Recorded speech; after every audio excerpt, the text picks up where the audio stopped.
आणि गाव होऊ नये कडे दासीकरणी संदेश कळलाय की उत्तराखंडाचे राजकर्ते राजे चंद्रराज आज या महाराणीच्या भेटीसाठी तिच्या महालात येत आहेत. म्हणून दासीकरणी सर्व जयंताने गेली करी अत्तरांचे सडे मौलिकांचे राणी समयाचं दैनिक आनंदाने देण्यासाठी तत्पर झाले. कधीवर येते आणि गोड शब्दांचा वरच्या महाराणी जन्मवती म्हणून भाग देते या अधिका थोर अपेक्षेने यशस्वी हाजर झाले. जणू त्यांच्या स्वागतासाठी पंचप्राणांची आरती आणि या दोन नेत्रांचं निरंजन करून या द्वारावर तिष्ठत उभे स्वामी लवकरात आणि हे अधिक झालेलं वासमान शांतवन करण्यासाठी अहो तुमचा मंगलमय आशीर्वाद या महाराणी चंपावतीला द्या. खरंच देवा हे भैरवनाथा तुझ्या कृपा आशीर्वादाने चाललेला हा माझा सुखमय संसार आणि या सुखमय संसाराच्या ठिकाणी आज या सुखाच्या ठिकाणी देवा मी तुला विसरणार आहे का? नाही विसरणार. दे तुझा मंगलमय आशीर्वाद आमच्या सुखी संसाराला सदैव. खरंच देवा स्त्री जीवन आणि पुरुषाचं भाग्य याची सांगड घालून नरनारी स्वरूपात प्रत्येक प्राणीमात्राची घडामोड करणाऱ्या देवा तुझे गुणगान गाता गाता जिथं मोठमोठ्या साधू संतांच्या जीवालोळ्या पडल्या तिथं माझ्यासारख्या स्त्रीला तुझं दैव राबलं तरी कसं कळणार आहे. पण हे देवा तुझ्या कृपा आशीर्वादानं मिळालेली पातिव्रत्य तेजाची पुण्य आई वडिलांच्या सहवासात दानाची मोठी झाली आणि आज एका राजकर्त्याची धर्मपत्नी म्हणून सुखमय संसार आनंदाने चालवत आहे. देवा स्त्रीची 3 रूप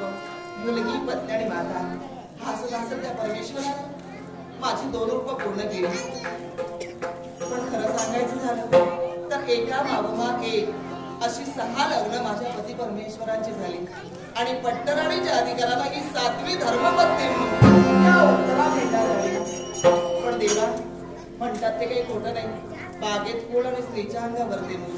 आणि स्त्रीच्या अंगावर मूल खेळल्याशिवाय स्त्रीला मातृत्व पात मिळत नाही. मग देवा त्या पदापासून या चंपासुरा का वंचित केलंस तू?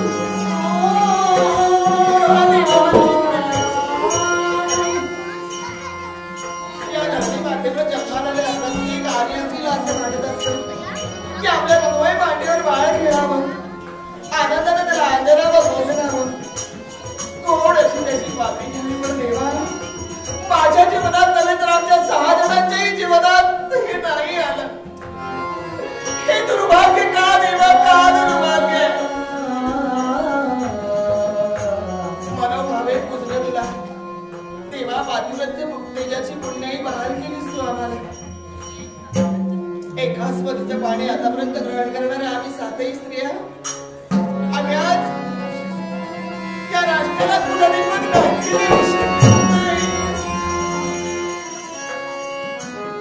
वंशाला दिवा व्हावा म्हणून तेव्हा तुझी आराधना केली, तुझी भक्ती केली. पण भक्ती मागवलं आमचं कधी ठरलं का? म्हणूनच आम्हाला वंचित ठेवण्यासाठी तू तत्पर होतोय देवा. आमचं हे मातृत्व देवा का हिरावून घेतोय का? देवा गोड जाणे आज अचानकच आठवण झाली मला या मातृत्वपदाची. सदोदित मी आनंदित असते कारण एक ना एक दिवस असा उजाडणार आहे. तो दिवस सत्व परीक्षा पाहत असेल आणि सत्व परीक्षेचा दिवस उजाडणारा की तो देव सुद्धा प्रसन्न होईल असा आत्मविश्वास आहे. म्हणून माझ्या मनातील दुःख यांच्यासमोर कधीच नाही मांडलं. पण कोण जाणे आज दुःख माझ्या मनात काय यावं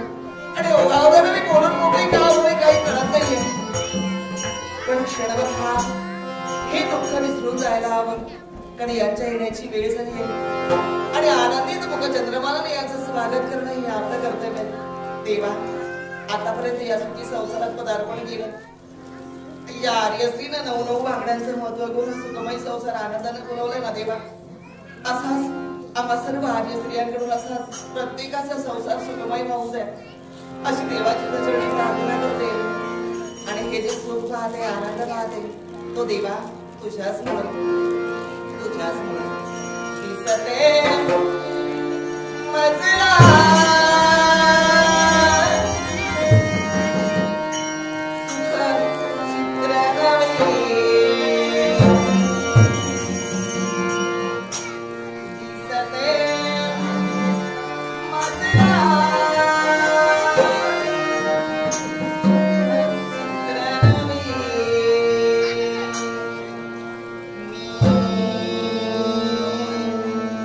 संसार माझा रेखिते विसरते मजला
का माहिती का?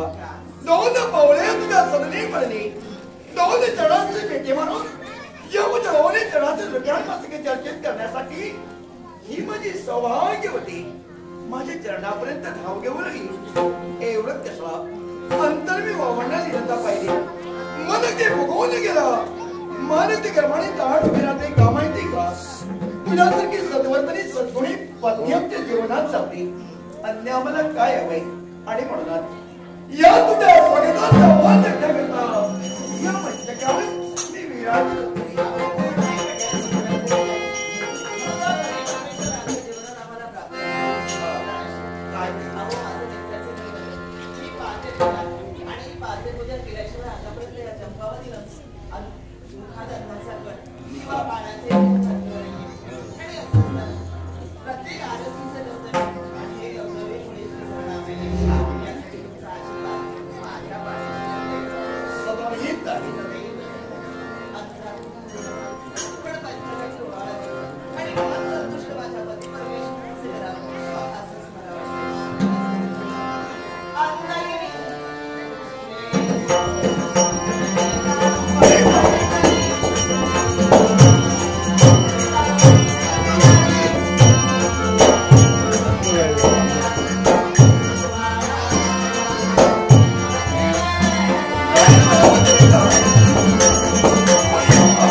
चालले या परिसमात दुर्दैव ठिकाणी माझी चंपावती का रडते माझ्या चंपावतीला का दुःख केलं आहे मी निपुत्रिकपणाचा कलंक आपल्या नशिबी आला नव्हे आमच्या राजवैभवाला यमजराज गादीला उद्याचा उत्तराधिकार नाही आणि म्हणून तू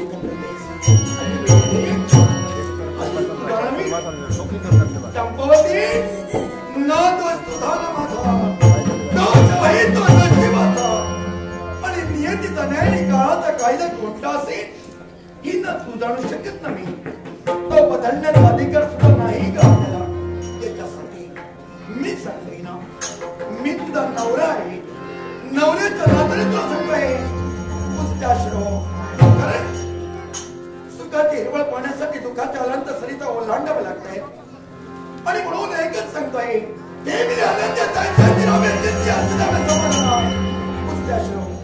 मी सांगतोय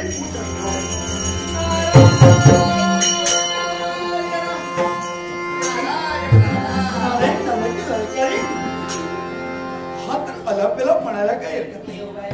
याच्यासाठी उभयता दिवशी देवर्षींचं स्वागत करावं आणि मंगलिमा आशीर्वाद घेण्यासाठी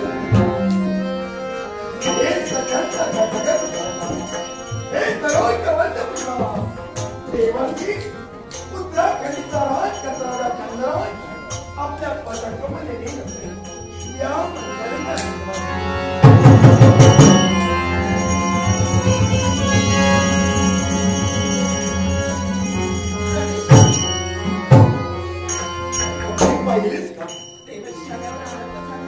देवर्षी चरणांच्या राज्य प्रसादित झाला का दोन्ही जणांचे कंगणात मिठी मारून दोन्ही जणांचे विधानासाठी आम्ही वैध निश्चित तत्पर झालो अनंतता मंगल शब्द आपल्या मुखातून बाहेर पडेल एका जिज्ञेसाने मी त्यांच्याकडे पाहिला पण आशीर्वाद नाही घेणारा देवसी आपण आशीर्वाद देते नाही झाला मग सांगा उत्तराखंडीचा राज करता चंद्रराज कुठे चुकलाय का मी माझ्या कर्तव्यात कुठे कमी पडलोय का माझ्या जनतेचा संगम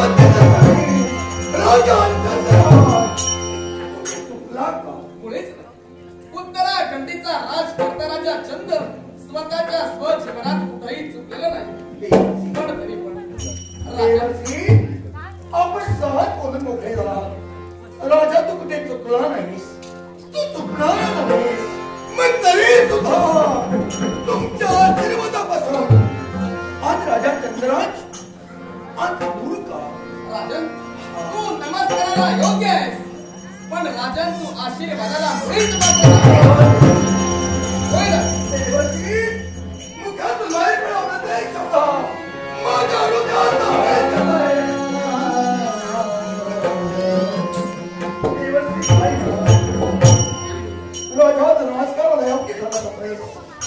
पण आशीर्वादाचा अभाव ठरलाच असलेस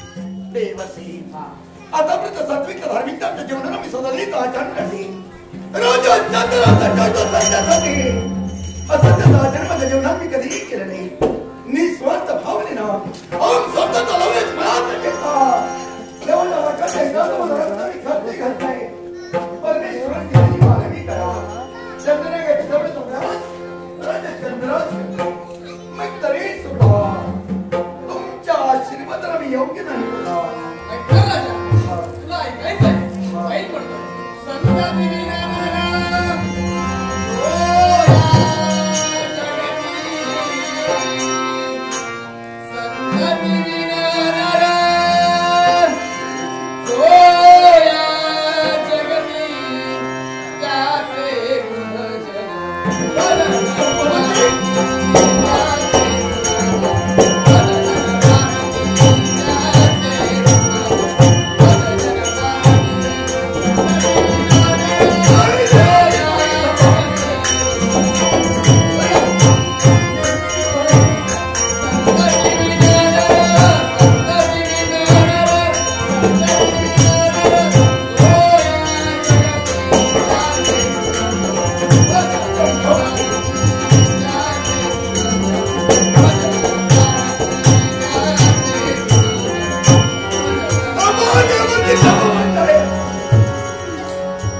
देवर्षी काही म्हणत राजा तुम्ही पुत्रिक आहेस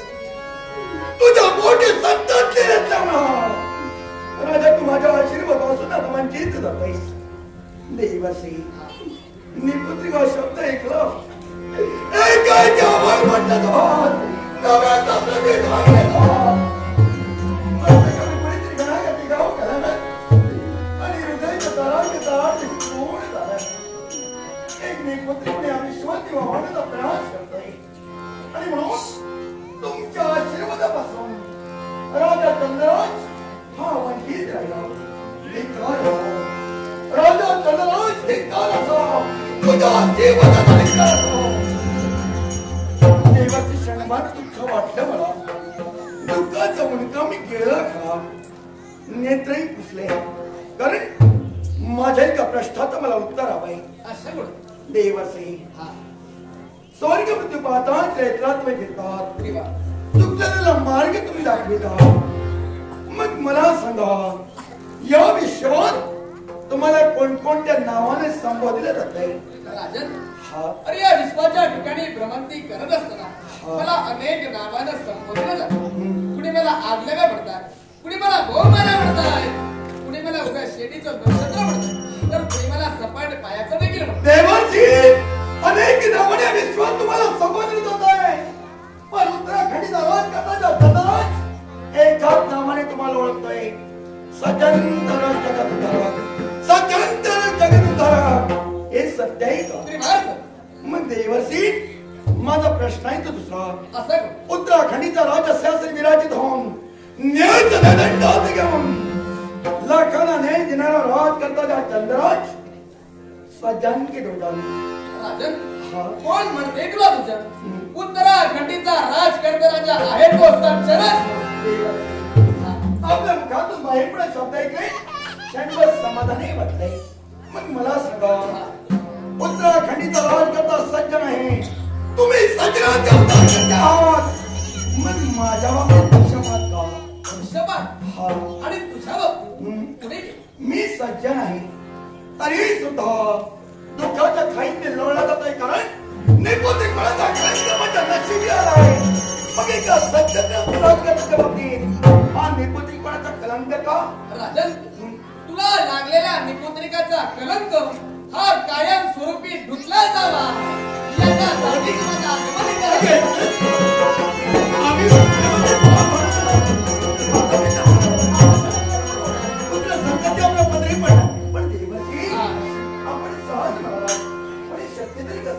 राजन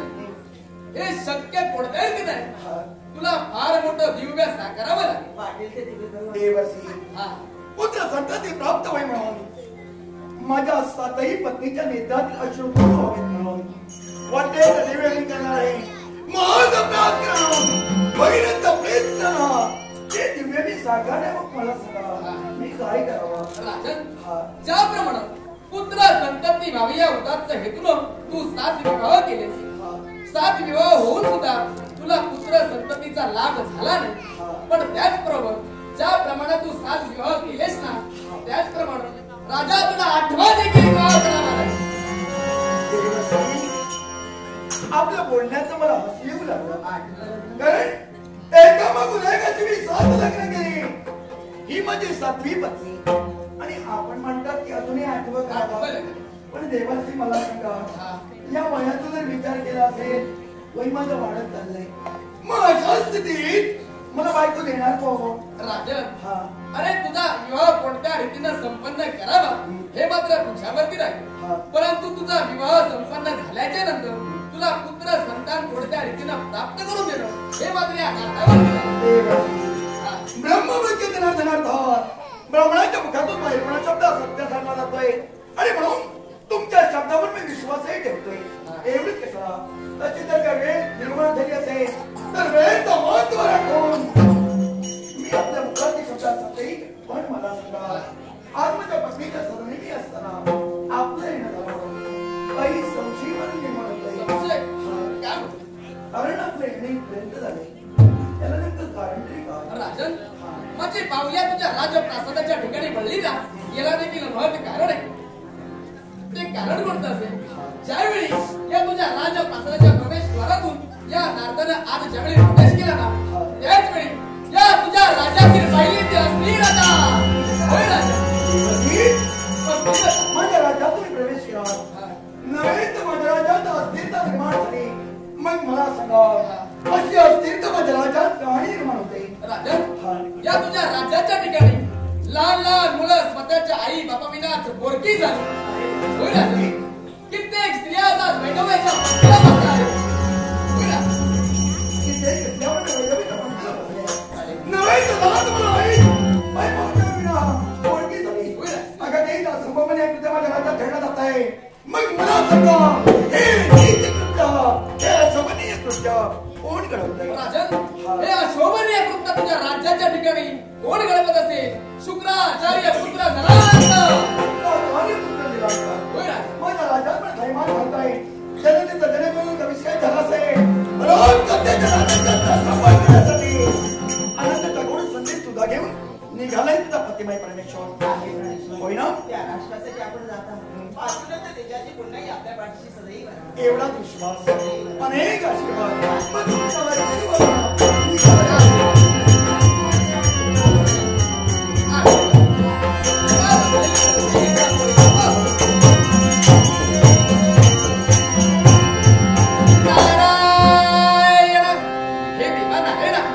तुझ्या कृपा आशीर्वादामुळे